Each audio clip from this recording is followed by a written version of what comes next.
सभी को सादर जय जिनेन्द्र।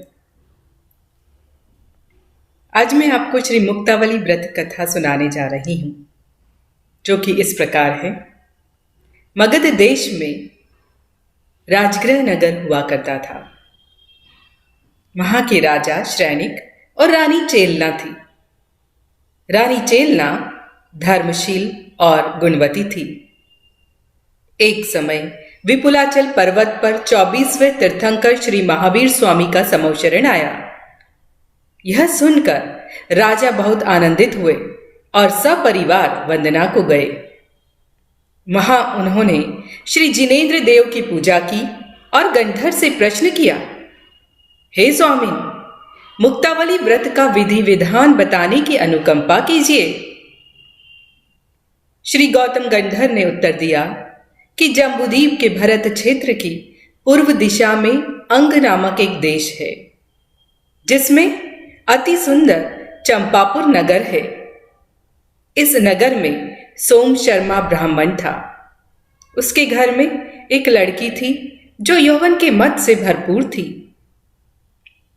उस लड़की ने एक दिन नग्न साधु को देखा और दुर्वचनों का प्रयोग तथा मन में घृणाभाव किया, जिसके बाद वह आयु पूर्ण होने पर मरकर नरक गई और वहां उसने विभिन्न दुख सहे। आयु के अंत में वहां से चलकर अनेक भवों में भ्रमण कर वह एक ब्राह्मण के घर पुत्री हुई। उसका नाम निर्नमिका रखा गया था। उसके शरीर से भारी दुर्गंध आती थी। इस कारण लोग उसे दुर्गंधा कहा करते थे। दुर्गंध के कारण कोई उसके निकट तक नहीं ठहर सकता था। वह जैसे तैसे बड़ी हुई, परंतु उसे आजीवन खाने का कष्ट रहा। उसे हमेशा भोजन या झूठन द्वारा अपना पेट भरना पड़ता था। इस प्रकार उसका जीवन भारी अशांति व दुख से व्यतीत होता था। एक दिन संयोगवश उसे किसी दिगंबर जैन साधु के दर्शन का सौभाग्य उपलब्ध हुआ।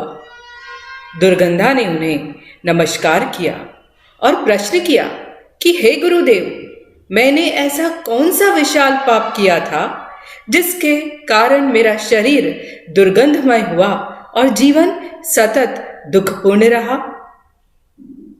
गुरुदेव ने तब उत्तर दिया कि पूर्व भाव में दिगंबर साधु की निंदा और उनके प्रति घृणा भाव से तेरे इस शरीर में दुर्गंध और जीवन में विशाल दुख उपलब्ध हुआ है। यह सुन दुर्गंधा ने विनय की कि हे गुरु, मुझे कोई ऐसा व्रत दीजिए कि जिसके प्रभाव से मेरा रोग और कष्ट दोनों नष्ट हो जाए। उत्तर में गुरुदेव ने कहा कि तू मुक्तावली व्रत स्वीकार कर, जिससे तेरा रोग और दुख दोनों दूर हो जाएंगे तथा तुझे इष्ट संपत्ति का लाभ होगा। तब दुर्गंधा ने श्री गुरुदेव से आग्रह किया कि हे गुरुदेव, इस व्रत की विधि बतलाने की अनुकंपा कीजिए। गुरुदेव ने उत्तर दिया कि इस व्रत की विधि विधान इस प्रकार है। मुक्तावली व्रत लघु एम, करिए भवि करके प्रेम। भादो सुधी चाते जानो, पहलो उपवास बखानो। असोज कृष्ण छठी तेरस, उजियारी करिए 11। कार्तिक वदी 12 नाम, सुधी तिजरु 11 ठाम। मगसीर वदी 11 जानो, प्रोषद सुधी तीतही जानो। नव वर्ष प्रतिवर्ष गहीजे, प्रोषक 81 कीजे। पूरी नव वर्ष मंझारी, जुतशील करहूं नर नारी। ताते फल पावे माटो, मिठे विधि उदयजु खोटो। व्रत नव वर्ष में पूर्ण होता है। इसमें प्रत्येक वर्ष 9 उपवास होते हैं और कुल 81 उपवास होते हैं। जैसे भदपत्र शुक्ल 7, आसोज कृष्ण 6 से 13, आसोज शुक्ल 11, कार्तिक कृष्ण 12, कार्तिक शुक्ल 3 से 11, मगसीर कृष्ण 11 के एक उपवास। इस तरह सभी उपास पूर्ण होने पर उद्यापन करें और ओम ह्रीं श्रीं वृषभ जिनाय नमः इस मंत्र का त्रिकाल जाप करें।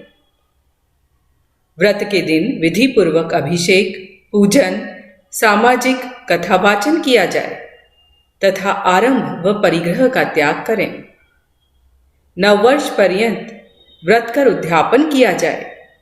उद्यापन की संक्षिप्त विधि इस प्रकार है। जिनालय में एक बड़ी टेबल पर पंचपरमेष्टि विधान का मारना मंडा जाए। शुद्ध अष्टद्रव्य तैयार कर श्री जिनेन्द्र देव का अभिषेक किया जाए। शांति धारा की जाए। फिर दैनिक पूजा करने के बाद श्री पंच परमेष्ठि विधान किया जाए।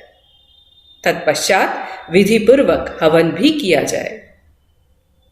अंत में इस प्रकार की जाप कर 108 आहुतियां देकर एक श्रीफल अथवा सुत की माला चढ़ाते हुए मंत्र पूर्वक व्रत छोड़ा जाए। यह व्रत दुर्गंधा नाम की ब्राह्मण की पुत्री ने किया था, जिसके प्रसाद से वह प्रथम स्वर्ग में देव हुई और वहां से चलकर मथुरा में श्रीधर राजा के यहाँ पद्मरथ नाम का पुत्र हुआ, जो वासुपूज्य स्वामी के समवशरण में दीक्षा लेकर उनका गंधर्व हुआ। तब जिसने कर्मनाश कर मोक्ष पाया था। इस तरह यही कथा यहीं पर समाप्त होती है।